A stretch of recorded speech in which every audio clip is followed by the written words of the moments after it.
چلے گئے۔ ابو طالب پریشان ہو گئے، وہ اپنی قوم کے غصے سے اچھی طرح واقف تھے۔ دوسری طرف وہ اس بات کو پسند نہیں کرتے تھے کہ کوئی بھی شخص حضور صلی اللہ علیہ وآلہ وسلم کو رسوا کرنے کی کوشش کرے۔ اس لیے انہوں نے حضور نبی کریم صلی اللہ علیہ وآلہ وسلم سے کہا، بھتیجے تمہاری قوم کے لوگ میرے پاس آئے تھے، انہوں نے مجھ سے یہ کہا ہے، اس لیے اپنے اوپر اور مجھ پر رحم کرو اور مجھ پر ایسا بوجھ نہ ڈالو جس کو میں اٹھا نہ سکوں۔ ابو طالب کی اس گفتگو سے نبی اکرم صلی اللہ علیہ وآلہ وسلم نے خیال کیا کہ اب چچا ان کا ساتھ چھوڑ رہے ہیں، وہ بھی اب آپ صلی اللہ علیہ وآلہ وسلم کی مدد نہیں کرنا چاہتے، آپ صلی اللہ علیہ وآلہ وسلم کی حفاظت سے ہاتھ اٹھا رہے ہیں۔ اس لیے آپ صلی اللہ علیہ وآلہ وسلم نے فرمایا، چچا جان اللہ کی قسم، اگر یہ لوگ میرے دائیں ہاتھ پر سورج اور بائیں ہاتھ پر چاند رکھ دیں اور یہ کہیں کہ میں اس کام کو چھوڑ دوں تو بھی میں ہرگز اسے نہیں چھوڑوں گا، یہاں تک کہ خود اللہ تعالیٰ اس کو ظاہر فرما دے۔ یہ کہتے ہوئے آپ صلی اللہ علیہ وآلہ وسلم کی آواز بھرا گئی، آپ صلی اللہ علیہ وآلہ وسلم کی آنکھوں میں آنسو آ گئے۔ پھر آپ صلی اللہ علیہ وآلہ وسلم اٹھ کر جانے لگے، لیکن اسی وقت ابو طالب نے آپ صلی اللہ علیہ وآلہ وسلم کو پکارا، بھتیجے ادھر آؤ۔ آپ صلی اللہ علیہ وآلہ وسلم ان کی طرف مڑے تو انہوں نے کہا، جاؤ بھتیجے، جو دل چاہے کہو، اللہ کی قسم میں تمہیں کسی حال میں نہیں چھوڑوں گا۔ جب قریش کو اندازہ ہو گیا کہ ابو طالب آپ صلی اللہ علیہ وآلہ وسلم کا ساتھ چھوڑنے پر تیار نہیں ہے تو وہ عمارہ بن ولید کو ساتھ لے کر ابو طالب کے پاس آئے اور بولے، ابو طالب یہ عمارہ بن ولید ہے، قریش کا سب سے زیادہ بہادر، طاقتور اور سب سے زیادہ حسین جوان ہے، تم اسے لے کر اپنا بیٹا بنا لو اور اس کے بدلے میں اپنے بھتیجے کو ہمارے حوالے کر دو، اس لیے کہ وہ تمہارے اور تمہارے باپ دادا کے دین کے خلاف جا رہا ہے، اس نے تمہاری قوم میں پھوٹ ڈال دی ہے اور ان کی عقلیں خراب کر دی ہیں، تم اسے ہمارے حوالے کر دو تاکہ ہم اسے قتل کر دیں، انسان کے بدلے میں ہم تمہیں انسان دے رہے ہیں۔ قریش کی یہ بیہودہ تجویز سن کر ابو طالب نے کہا، اللہ کی قسم یہ ہرگز نہیں ہو سکتا، کیا تم یہ سمجھتے ہو کہ کوئی اونٹنی اپنے بچے کو چھوڑ کر کسی دوسرے بچے کی آرزومند ہو سکتی ہے؟ ان کا جواب سن کر مطعب بن عدی نے کہا، ابو طالب تمہاری قوم نے تمہارے ساتھ انصاف کا معاملہ کیا ہے اور جو بات تمہیں ناپسند ہے اس سے چھٹکارنے کے لیے کوشش کی ہے، اب میں نہیں سمجھتا کہ اس کے بعد تم ان کی کوئی اور پیشکش قبول کرو گے۔ جواب میں ابو طالب بولے، اللہ کی قسم انہوں نے میرے ساتھ انصاف نہیں کیا بلکہ تم سب نے مل کر مجھے رسوا کرنے اور میرے خلاف گٹھ جوڑ کرنے کے لیے سب کچھ کیا ہے، اس لیے اب جو تمہارے دل میں آئے کر لو۔ بعد میں یہ شخص یعنی عمارہ بن ولید ابشا میں کفر کی حالت میں مرا، اس پر جادو کر دیا گیا تھا، اس کے بعد یہ وحشت زدہ ہو کر جنگلوں اور گھاٹیوں میں مارا پھرا کرتا تھا۔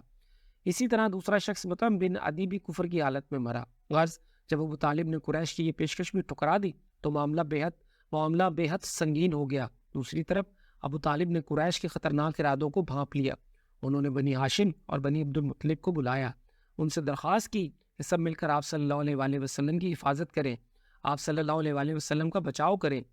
ان کی بات سن کر سوائے ابو لہب کے سب تیار ہو گئے، ابو لہب نے ان کا ساتھ نہ دیا، یہ بدبخت سختی کرنے اور آپ صلی اللہ علیہ وآلہ وسلم کے خلاف آواز اٹھانے سے باز نہ آیا۔ اسی طرح جو لوگ آپ صلی اللہ علیہ وآلہ وسلم پر ایمان لے آئے تھے ان کی مخالفت میں بھی ابو لہب ہی سب سے پیش تھا۔ آپ صلی اللہ علیہ وآلہ وسلم کو اور آپ صلی اللہ علیہ وآلہ وسلم کے ساتھیوں کو تکالیف پہنچانے میں بھی یہ قریش سے بڑھ چڑھ کر تھا۔ آپ صلی اللہ علیہ وآلہ وسلم کو تکلیف پہنچانے کے سلسلے میں حضرت عباس رضی اللہ تعالیٰ عنہ فرماتے ہیں کہ ایک روز میں مسجد حرام میں تھا کہ ابو جہل وہاں آیا اور بولا، میں خدا کی قسم کھا کر کہتا ہوں اگر میں محمد صلی اللہ علیہ وآلہ وسلم کو سجدہ کرتے ہوئے دیکھ لوں تو میں ان کی گردن مار دوں گا۔ حضرت عباس رضی اللہ عنہ فرماتے ہیں یہ سن کر میں فوراً نبی کریم صلی اللہ علیہ وآلہ وسلم کی طرف گیا اور آپ صلی اللہ علیہ وآلہ وسلم کو بتایا کہ ابو جہل کیا کہہ رہا ہے۔ نبی اکرم صلی اللہ علیہ وآلہ وسلم یہ سن کر غصے کی حالت میں باہر نکلے اور تیز تیز چلتے مسجد حرام میں داخل ہو گئے، یہاں تک کہ گزرتے وقت آپ صلی اللہ علیہ وآلہ وسلم کو دیوار کی رگڑ لگ گئی۔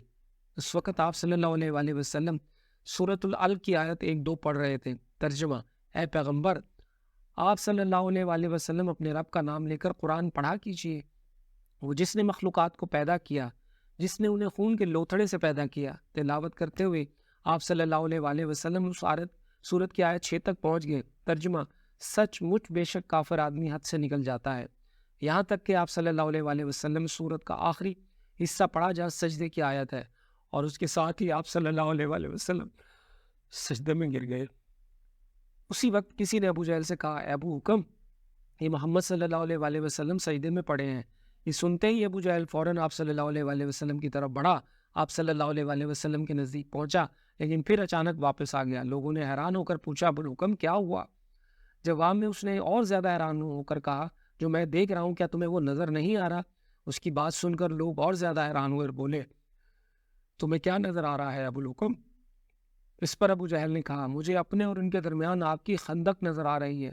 اسی طرح ایک دن ابو جہل نے کہا اے گروہ قریش، جیسا کہ تم دیکھ رہے ہو محمد صلی اللہ علیہ وآلہ وسلم تمہارے دین میں عیب ڈال رہا ہے، تمہارے معبودوں کو برا کہہ رہا ہے، تمہاری عقلوں کو خراب بتا رہا ہے اور تمہارے باپ داداؤں کو گالیاں دے رہا ہے۔ اس لیے میں خدا کے سامنے عہد کرتا ہوں کہ کل میں محمد صلی اللہ علیہ وآلہ وسلم کے لیے اتنا بڑا پتھر لے کر بیٹھوں گا جس کا بوجھ وہ برداشت نہیں کر سکیں گے۔ جو ہی وہ سجدے میں جائیں گے میں وہ پتھر ان کے سر پر دے ماروں گا۔ اس کے بعد تم لوگوں کو اختیار ہے، چاہو تو اس معاملے میں میری مدد کرنا اور مجھے پناہ دینا، چاہو تو مجھے دشمنوں کے حوالے کر دینا، پھر بنی عبد مناف میرا جو بھی حشر کریں۔ یہ سن کر قریش نے کہا اللہ کی قسم ہم تمہیں کسی قیمت پر داغا نہیں دیں گے، اس لیے جو تم کرنا چاہتے ہو اطمینان سے کرو۔ دوسرے دن ابو جہل اپنے پروگرام کے مطابق ایک بہت بھاری پتھر اٹھا لایا اور لگا نبی کریم صلی اللہ علیہ وآلہ وسلم کا انتظار کرنے۔ ادھر نبی اکرم صلی اللہ علیہ وآلہ وسلم کی عادت کے مطابق صبح کی نماز کے بعد وہ تشریف لے آئے۔ اس وقت آپ صلی اللہ علیہ وآلہ وسلم کا قبلہ بیت المقدس کی طرف تھا۔ آپ صلی اللہ علیہ وآلہ وسلم نماز کے لیے رکن یمانی اور حجر اسود کے درمیان کھڑے ہوا کرتے تھے، کعبے کو اپنے اور بیت المقدس کے درمیان کر لیا کرتے تھے۔ آپ صلی اللہ علیہ وآلہ وسلم نے آتے ہی نماز کی نیت باندھ لی۔ ادھر قریش کے لوگ اپنے اپنے گھروں میں بیٹھے انتظار کر رہے تھے کہ دیکھیں آج کیا ہوتا ہے، ابو جہل اپنے پروگرام میں کامیاب ہوتا ہے یا نہیں۔